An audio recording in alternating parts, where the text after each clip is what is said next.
Welcome back. Ryan Daniel Moran here again, and in this lesson, we're going to be covering the seven-figure strategy. We're going to go over exactly what it will take in order for you to have $1 million business. Now, that $1 million business, to me, is really the starting point. For some people, that's the end goal. But to me, we've really proven that we have a successful brand. We have a successful set of products when we know that we can take it to at least the $1 million point. That's when we've really got something. That to me is success because that means that we can scale this if we want to. It means that we can sell this if we want to. Now, to some people, that number seems scary, but at the end of this lesson, I think we will remove all of the mystery and all of the heaviness from that amount of money. If you've never built a business before, that can seem daunting. But if you have any sort of business experience at all, especially in the physical products world, you know that getting to the seven-figure point is really just a matter of systems. And that's what we're going to cover in this lesson. We're going to cover exactly what that system is, what that formula is to be able to cross that $1 million mark. So let me ask you this. Why do you think $1 million matters? Why does it matter to even have a seven-figure business? In my experience, $100,000 a month, which is just over $1 million, is enough to really break a threshold where a few cool things can open up. Number one, if we're running $1 million business, it means that we've got, as a small team or even a 1 or 2 person show, we've probably got enough momentum and enough profit for you to be a full-time entrepreneur. Once you've crossed that seven-figure point, you probably are at a point where you can go full-time in the business. If you really want to blow this out of the water, crossing that $1 million in sales mark is what it will take in order for you to raise funding, to bring on partners, to bring on investors. It's the point where you could theoretically go on Shark Tank and say, we've done over $1 million worth in sales, and you be at a point where you might be able to get a deal done with someone like myself or Mark Cuban or Damon John. And third, if you want to sell a business, crossing that $1 million mark is the point where you're in a position to have a major payday. Anything under $1 million in sales probably is not going to have an easy time selling. You haven't crossed that threshold yet. So as a result, you're going to be selling to less sophisticated buyers, and you probably won't get the money that you would want for building a business. That's why it even matters for us to be at $1 million a year. You're probably going to be able to go full time. You can scale the business either by bringing on partners, employees, or investors, and or you're at the point where a business is now sellable. So it's my job to help you clear out all of the noise so that you know just what it takes in order to build that $1 million brand, that seven-figure business. So when we break down the numbers of what it takes to get to that point, it's actually very, very simple. $1 million a year is about $83,000 a month. $83,000 per month in sales is about the equivalent of $1 million a year. Now, let's assume, for example, that your product price is on average about $30. Assuming that all you ever did was sell one product to one person, it means that we'd have to take about 2,700 sales per month in order to be at $83,000. So at $30, we'd have to make 2,700 sales per month to be at $1 million business. Well, per day, 2,700 sales is about 90 sales per day. Okay, so now we know exactly what it will take. It'll take 90 sales a day at $30 on average in order to have $1 million business. One more time, 90 sales a day or under 100 sales a day at an average price point of $30. Now, I'm assuming that you're not doing bundles, you're not doing upsells, you're not doing cross sells, you're not selling wholesale, you're not doing any of the things that you might want to consider to get to that million even faster. I'm just assuming that you are selling business to consumer one at a time. The most basic, slow lane way to do this, you would need 90 sales per day. All right, so let's break this down even further. At 90 sales per day, that's the equivalent of having 3 to 4 products selling 25 to 30 sales a day. Well, now this is a lot easier, right? So if we've got a couple products, if we've got 3 or 4 products selling 25 to 30 sales a day, then that will get us to that $1 million business. So if we were to put this into one sentence, a $1 million brand is very simply 3 to 4 products selling 25 to 30 sales a day at an average price point of $30. So what's that going to require us to do?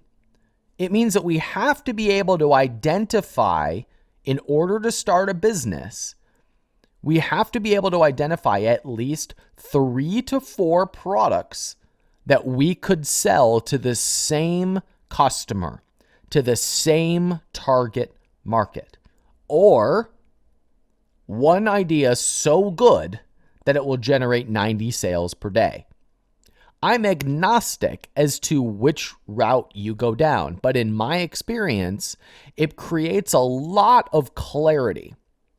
There's no room for confusion when you have to identify a handful of products to one specific market that will consistently buy 25 to 30 sales per day at $30 price point.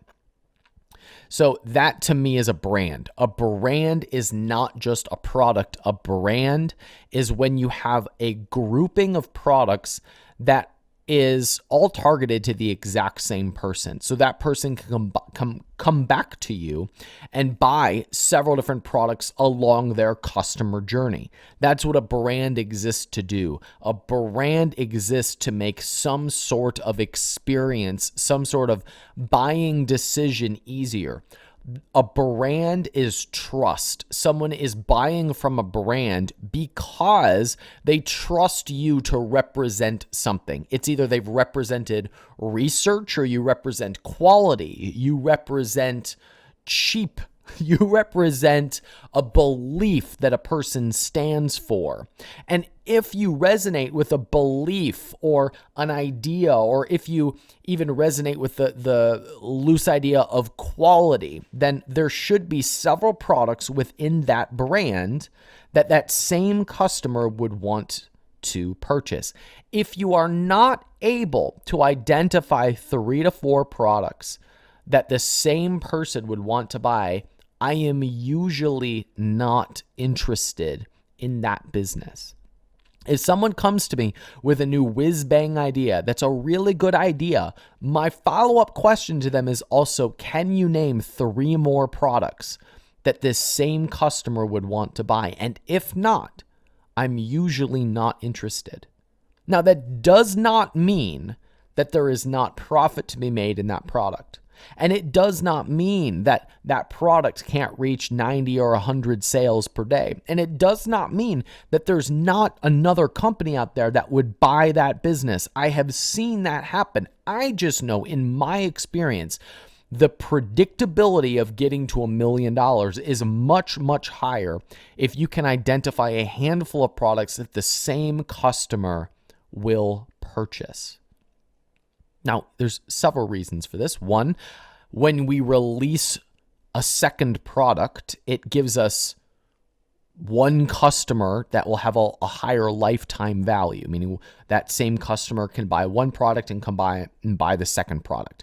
We don't need 2 customers anymore. We need one really good one to buy both products. And if we've got 4 products, then that same customer could buy all 4 products. And now we're getting 4 purchases instead of 1.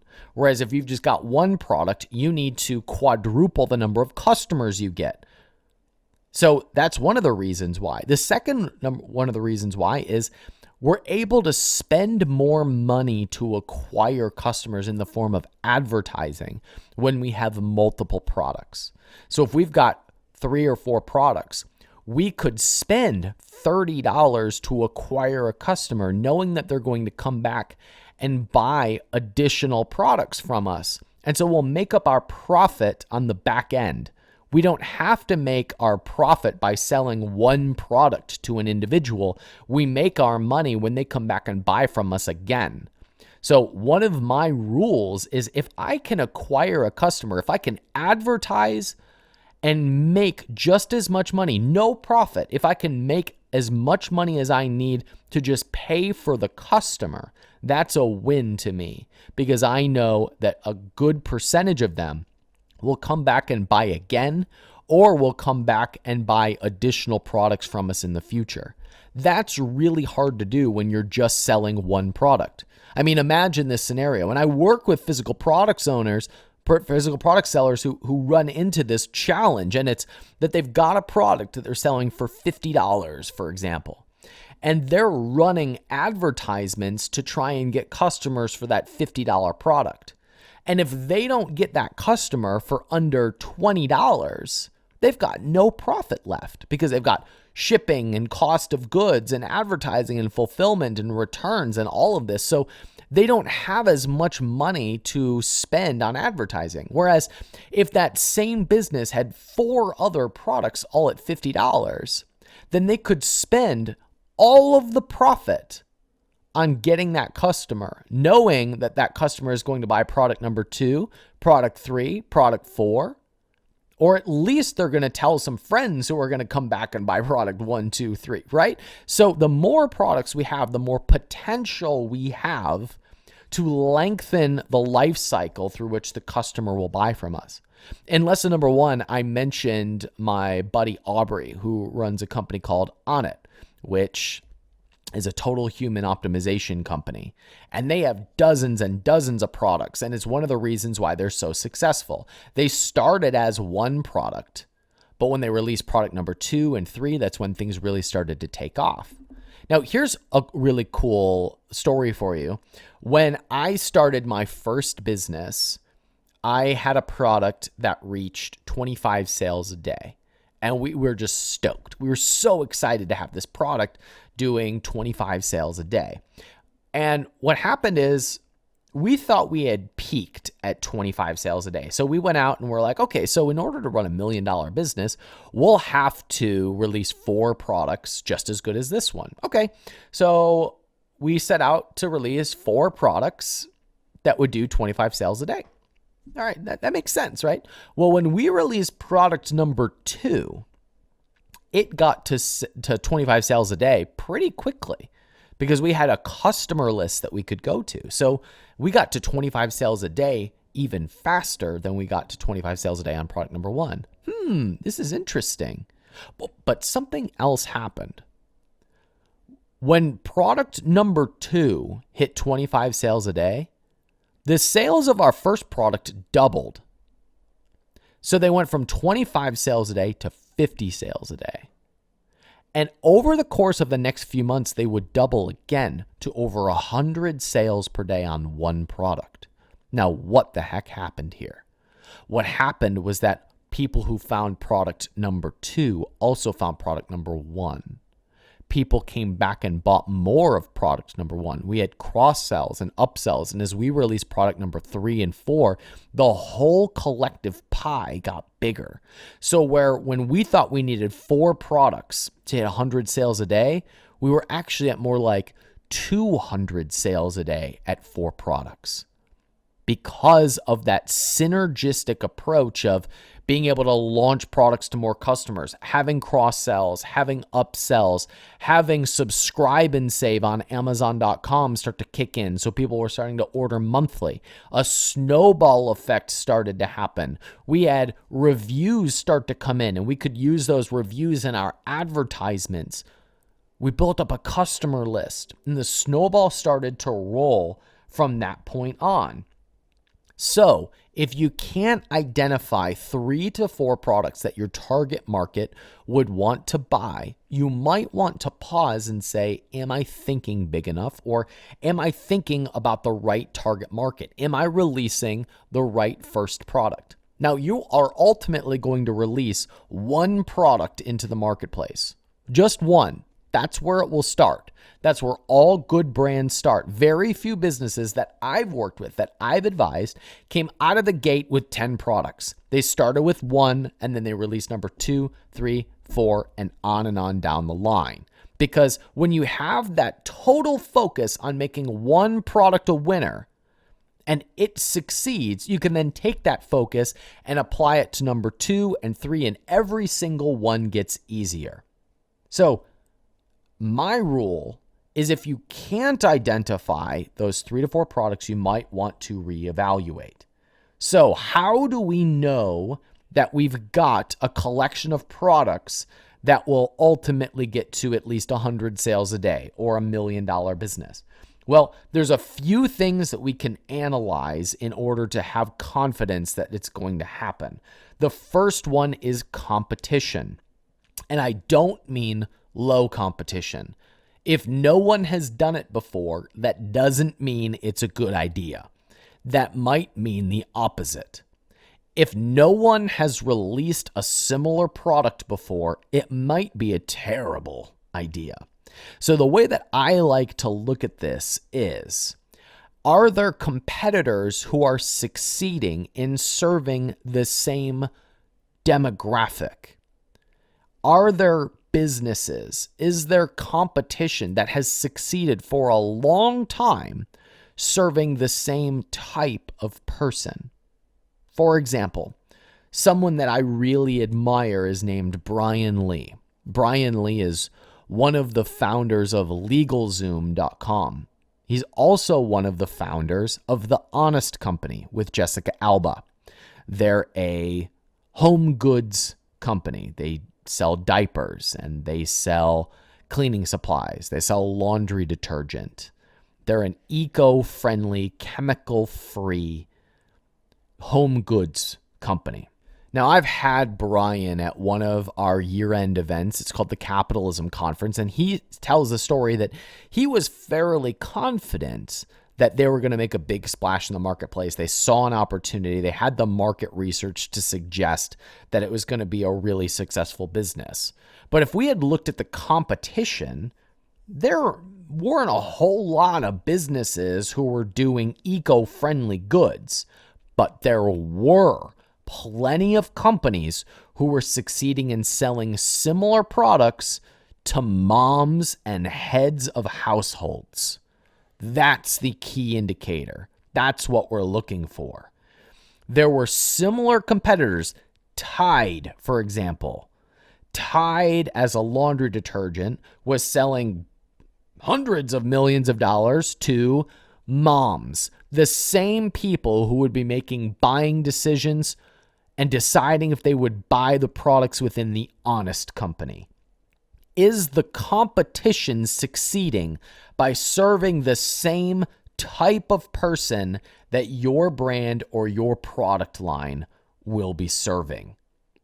If you are releasing a CrossFit physical products brand, you've got products that would appeal to that demographic. Are there other physical products companies that have succeeded by selling products to CrossFitters?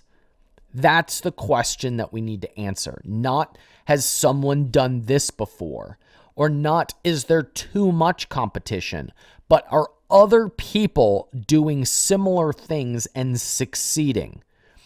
What we will ultimately attempt to do is be very clear in our target market, in our demographic, and the messaging to that exact ideal type of customer.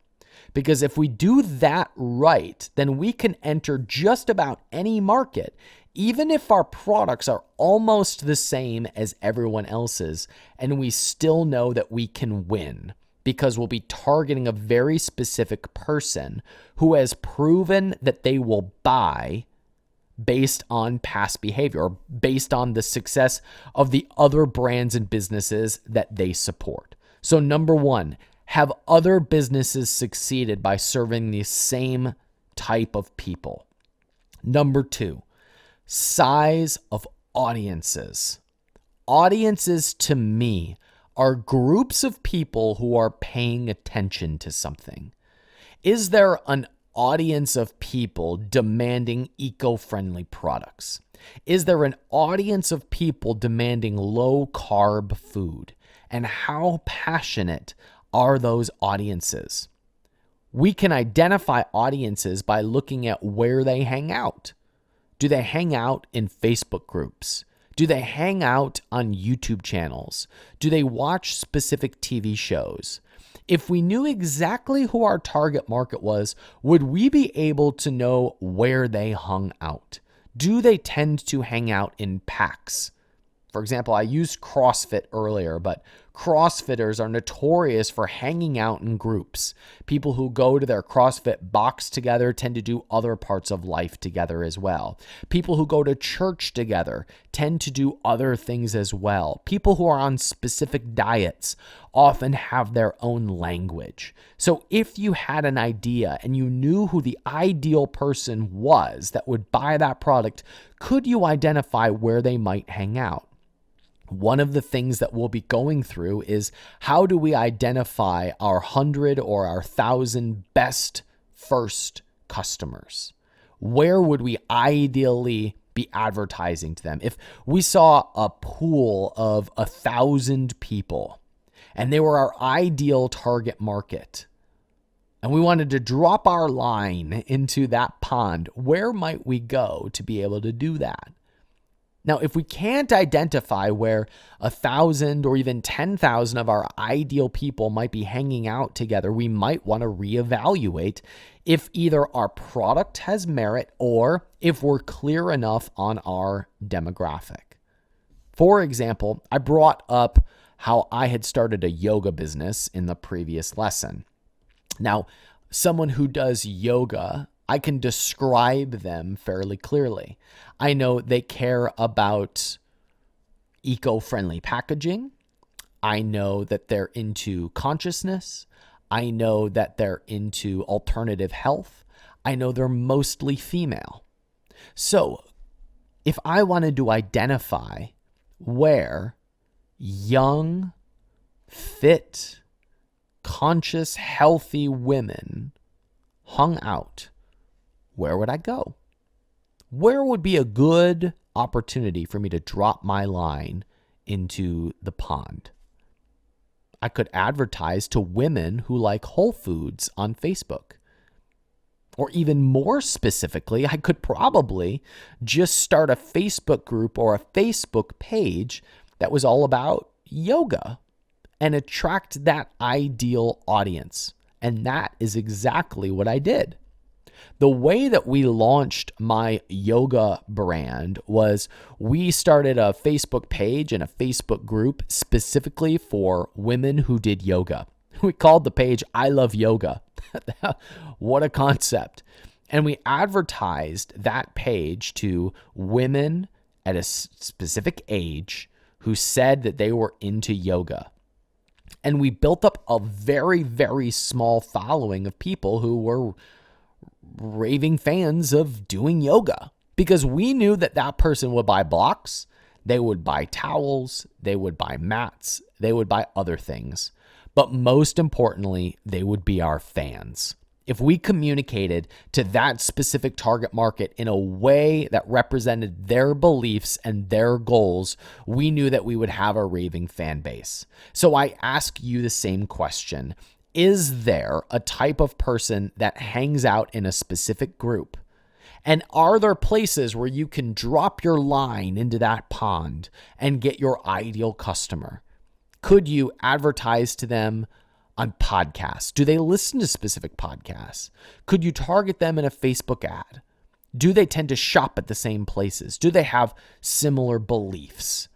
And if that market is large, then we know that we have the right size of an audience that we could target to be able to build a $1 million brand. The third thing, so the first one was, are there competitors who have succeeded in similar markets? Number two, do we have an audience of people, or could we go out in front of an audience of people and drop our line into that pool and pull out our ideal customer? And number three, when in doubt, simply test. I operate under the belief that when things are right, they're easy. When success happens, it tends to happen very quickly. And in this business, we can roll out products extremely fast. We can go from idea to launch in a matter of weeks. So if we spend a few hundred or a few $1,000s getting a quick test out to the marketplace, there's a good chance we'll know fairly quickly if a product is going to take.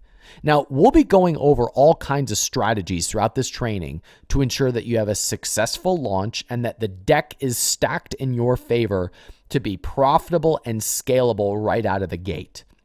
But one of the things I like to do is make mistakes and then iterate later.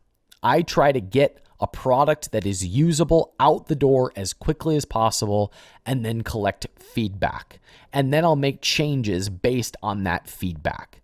But if I have any sort of an idea that something is going to work, then I will get it out to that audience. I'll get it out to that marketplace, start advertising, start taking the feedback, and start stoking the fire. And if it doesn't work, you'll know very, very quickly. So many people in this game have a good idea that is stuck in analysis paralysis. One of my business partners is named Sean. And Sean and I started this business together, and we were talking about a few different ideas for physical products that we were going to start building a brand around. And he came to me with all kinds of market research and all kinds of numbers about what he had found. I picked one and said, let's go. And he said, what are you talking about? That's not a qualitative analysis. And we still joke to this day that if I had not said, we're going in this direction and we're going to go fast, he would still be looking at spreadsheets wondering what to do next. Just today, I was talking to a team member who I adore, who I would back in a minute. And he said, my biggest challenge is I run a bunch of ideas through spreadsheets, or I do a bunch of market research into finding out if something is going to work, and then I never pull the trigger. And if I do pull the trigger, then my actions get fluffed by a bunch of busy work without me just releasing products to the marketplace. And I said, yeah, you just need to make more intentional decisions. That is what an entrepreneur does. An entrepreneur is willing to take the risk and pay for the failure if it doesn't work out, but also enjoy the spoils for when it does. Now, there's a place for market research. Market research comes in simply identifying if there is demand for a specific type of product. But in a lot of cases, if you are targeting a specific person and your product or your brand speaks directly to that person, there are buyers there. It is a matter of quickly bringing products to the marketplace as fast as possible and making changes as is necessary. There are countless entrepreneurs who are on the sidelines, people who would be creating million, 10 million, even $100 million brands if they took the idea that was in their head and they just brought it to the world. Your brand very simply needs 3 to 4 products selling on average 25 to 30 sales a day at an average price point of $30 in order to be a $1 million business. At 7 figures, you have the ability to raise funding, to spend the money on fancy market research, to hire a team, or to sell the company if you want to do any of those things. But in order to get there, you must have buyers. You must have customers willing to spend money. And if you can show that your idea has any legs at all, meaning even 25 buyers out of the gate, we have enough that we could do damage. We have enough till we can scale. And I have seen many businesses start as just an idea, get to 25 sales a day, and become multi-million-dollar businesses. And I've also seen a lot of businesses with great ideas that just got stuck in market research land that never ultimately pulled the trigger. I am, maybe to a fault, on the side that believes you should take action and you should ask questions later. That's the pace that we will be operating at throughout this training. And moving forward, we're going to get very clear on what your idea is, what your brand looks like, who your ideal customers are, how to charge higher prices, and how to launch that to the world as quickly as possible, as profitably as possible, so that you are on the fast lane to $1 million brand.